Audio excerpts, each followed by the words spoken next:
Davom ettiramiz, hurmatli ustozlar. Demak, bizda ilmiy matn hujayra haqida berilgan ilmiy matn. Buni chiroyli qilib o'qib olamiz. Har bir narsasiga e'tibor berib, har bir detaliga e'tibor bergan holda o'qiymiz va testni ishlashni boshlaymiz. Demak, 18-savol. Matn mazmuniga oid noto'g'ri fikr berilgan javob aniqlanadi. Demak, noto'g'risini to'g'ri deb olamiz. 18. Leykoplastlar ko'p bo'lgan joylarda ozuqa to'planadi. Bu haqida mana bu joyda aytib o'tgan. Leykoplastlar zaxira, mana leykoplastlar rangsiz plastidalar, ularda zaxira moddalar saqlanadi. Bu javobimiz bor ekan. Bizda noto'g'risi kerak. Hujayralar tashqi noqulay sharoitlarga ham tayyor bo'ladi. Noqulay sharoit haqida yuqorida hech qanday ma'lumot berilmagan, to'g'rimi? Shuning uchun bu turib tursin. Javob. Qobi qalinlashuvi hujayraning qariyotganligini bildiradi. Bu haqida aynan mana shu joyda aytib ketilganini qarang. Xo'p. Hujayraning qobig'i yoshiga qarab qalinlashadi. Qari hujayrada vakuola sitoplazmaga qaraganda ko'proq joy egallaydi va hokazo. Demak, mana shu nima deyapti? Qarigan sari qalinlashib borar ekan. Bu ham mavjud ekan. Qobig'ini qalinlashuvi, qariyotganligini bildirishi. Javob. Meva ta'mi va rangi alohida organoidlar shakllanadi. Mana bu joyda aytilgan. Xo'p. Mana shira, vakuola sitoplazma ichidagi hujayra shirasi bilan to'lgan bo'shliq, u turli shaklda bo'ladi. Bu shira tarkibiga ko'ra mevalarning ta'mi shirin yoki nordon, achchiq bo'ladi deb aytyapti. Demak, bu ham mavjud. Bizda noto'g'ri javob esa mana bu. Hujayralar tashqi noqulay sharoitlarga tayyor bo'ladi deganimiz noto'g'ri. Aks etmagan umumiy ma'lumot bu haqida matnda. Matn mazmunida aks etmagan ma'lumot toping. Organizmdagi hujayralar turli vazifani bajaradi.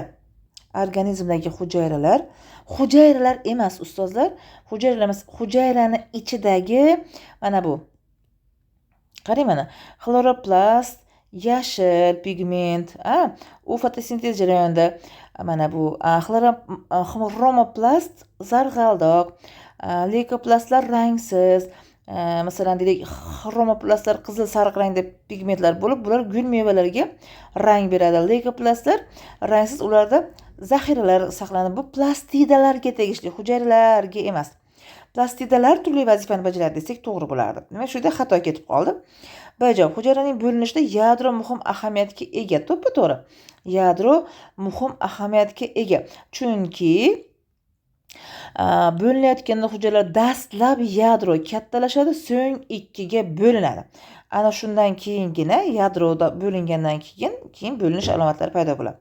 Javob. Plastidalar o'simlikning tashqi ko'rinishini ham belgilaydi. To'g'ri, hozirgina aytib o'tdik.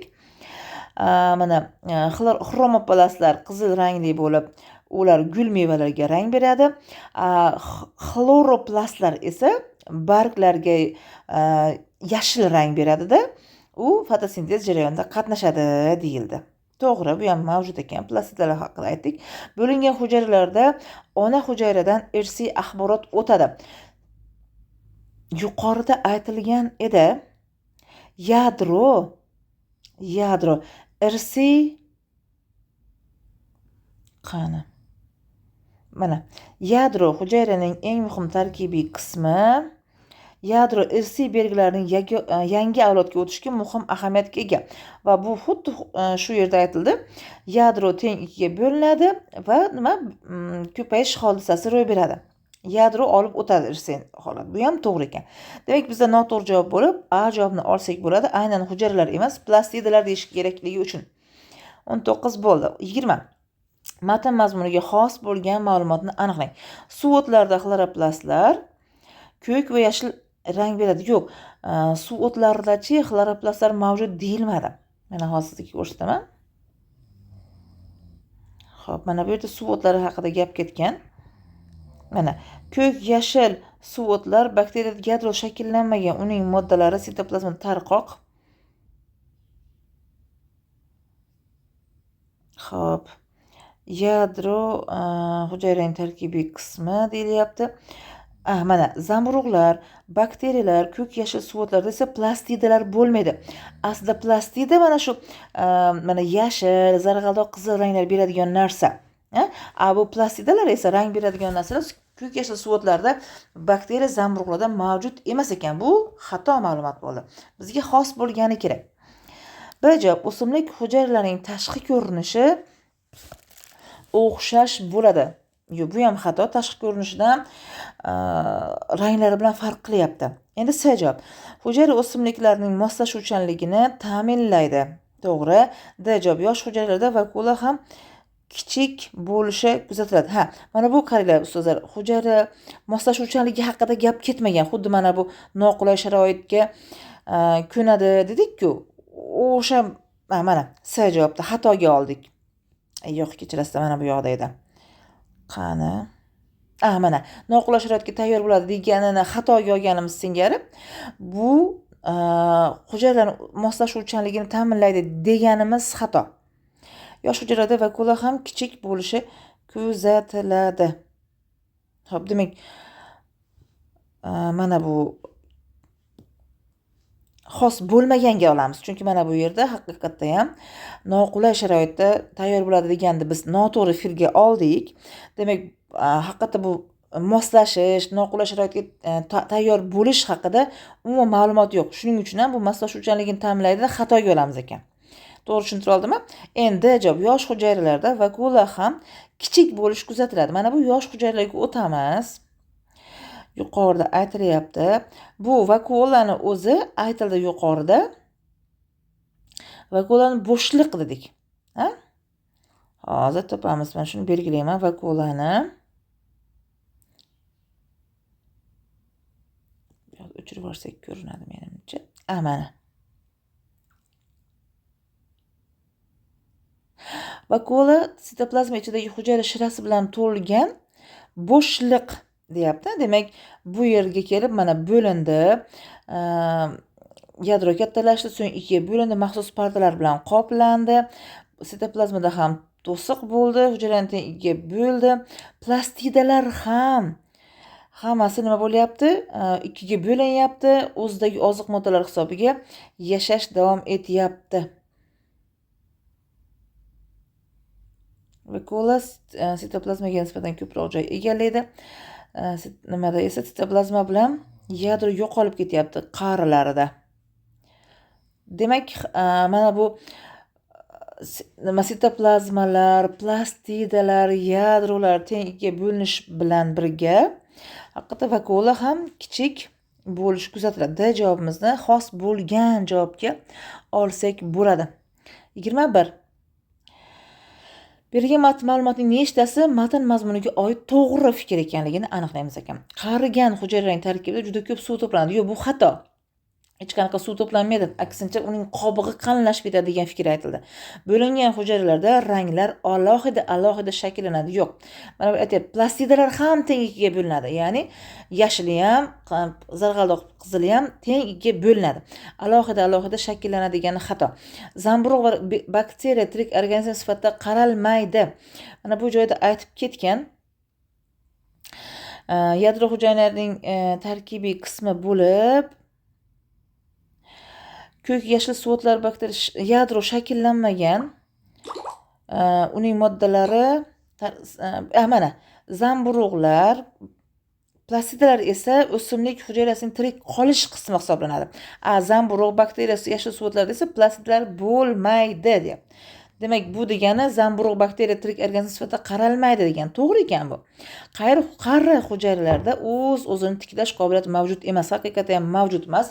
Chunki u qalinlashadi, vakula sitoplazmaga nisbatan ko'proq joyni egallaydi. Demak, u nobud bo'ladi. Hech qanaqa o'zini o'zi tiklash qobiliyati mavjud emas. Demak, bizda ikkitasi to'g'ri hukm.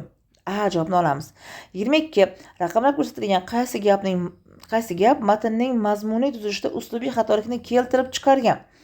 4-si, ular ona hujayra o'lchamiga yetgach yana yosh hujayraga bo'linadi. Bu mantiqiy davomi sifatida olinadi. 3-chi, gapimizga e'tibor beramiz. Hujayralar o'lcham jihatidan bir-biridan farq qiladi. Bu matnimizdagi uslubiy xatolik noo'rin takrorga asoslangan. Noo'rin takrorimiz mana bu joyda aytilyapti. Ular hujayralar haqida gap ketyapti. O'simliklarning barcha organlari hujayralardan tashkil topgan, ular shakl va o'lcham jihatidan farq qilsa-da, ichki tuzilishlari bir-biriga juda o'xshash bo'ladi. Demak, mana bu yerda aytyapti. O'lcham jihatdan farq qiladi deb. Mana bu joyda ham xuddi shu narsani qaytaryapti. Hujayralar o'lcham jihatdan bir-biridan farq qiladi deyilyapti. Demak, noo'rin takror berildi 3-gapimizda. Demak, biz D javobni to'g'ri deb olsak bo'ladi. Ilmiy matnimiz tugadi. Yana endi badiiy matn. Bunda huzuringizga bosh urib keldim. Aziz Nesinning hikoyasi juda ham chiroyli yozilgan. Bunda o'sha ismini aytamiz. Kurt Jamolbey.